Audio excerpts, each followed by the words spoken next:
ఇప్పటికే కేంద్ర మంత్రి కుమారస్వామికి అస్వస్థతకు లోనయ్యారు. కర్ణాటక రాజధాని బెంగళూరులో ఒక ప్రెస్ మీట్ లో మాట్లాడుతుండగా ఆయన ముక్కు వెంట రక్తం ధారగా కారింది. ఆ సంగతిని అర్థం చేసుకునేందుకు చుట్టుపక్కల ఉన్న వారికి కొంత సమయం పట్టింది.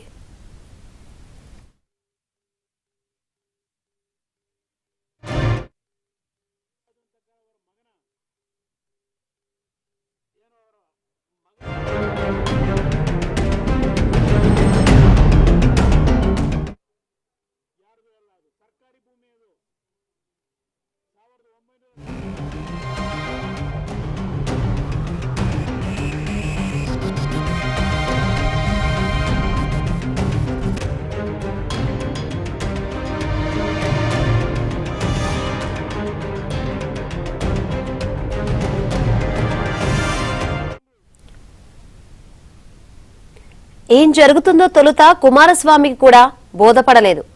ఆయన ముక్కు తుడుచుకుంటూనే ప్రెస్ మీట్ కొనసాగించారు. తర్వాత ఆయన హుటాహుటిన అపోలో ఆసుపత్రికి వెళ్లారు. ఆయన ఆరోగ్యం స్థిరంగా ఉందని అపోలో వైద్యులు ప్రకటించారు.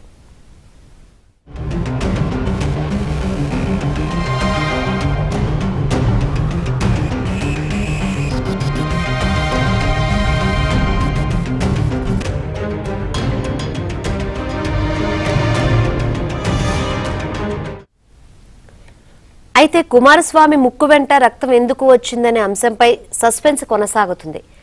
ముక్కు బెదిరి రక్తం వచ్చిందా లేదా మరేదేమైనా కారణముందా అని కుమారస్వామి అనుచరులు చర్చించుకుంటున్నారు.